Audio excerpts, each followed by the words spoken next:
Hi, welcome to EDF4100. I'll be one of the tutors in this unit. My name is Melissa Barnes and I am a lecturer here in the Faculty of Education.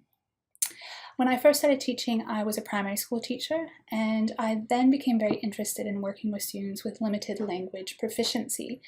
And this led me through a path that really brought me to research, looking at research to help support students with limited language proficiency.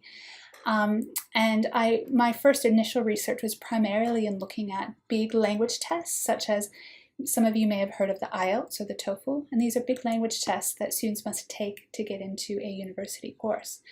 And the reason why I was interested in tests like this was because I wanted to see how they might discriminate, how they're used, and so on. So looking at these very powerful tests and how they change not only how teachers teach, but how students prepare for these tests. So this background in assessment has brought me to look at assessment issues in classrooms, both in primary and secondary, but also looking at some other kind of dominating structures or navigating structures that really affect teachers' lives, such as curriculum, assessment, and policy. So these sorts of things are the areas that I do most of my research. Now, I chose two articles. The first article was about how teachers were portrayed in the media. And this is an article by Sue Thomas. And the thing that I really liked and why I chose this article is because it's a really interesting look at how media, which is very much a public space, portrays teachers. But one of the things that this article looks at is how teachers are portrayed, and then how teachers can really challenge this. And so I chose this because I thought it was a very interesting approach to not only analyze the way that the media portrays teaching and teachers, but then considering ways that teachers can actually advocate and challenge the current ways of portraying teaching. The second article was looking at pre-service teachers' beliefs of EAL students, or English as an additional language students.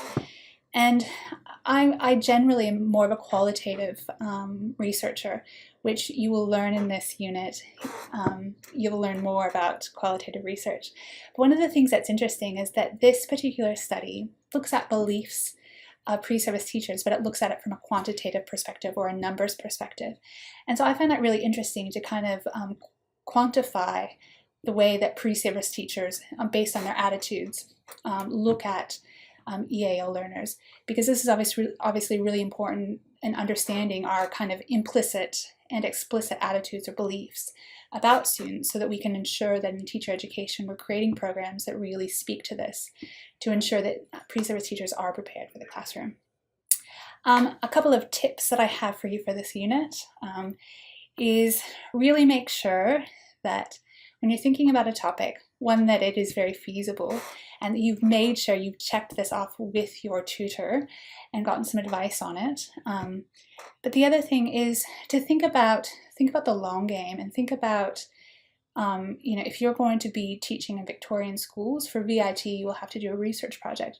So think about something that you can build on, so that you can actually do something in this unit that is meaningful for you later, that you can build on and collect more research or empirical research later. That's all for now. I look forward to seeing you in class. Bye.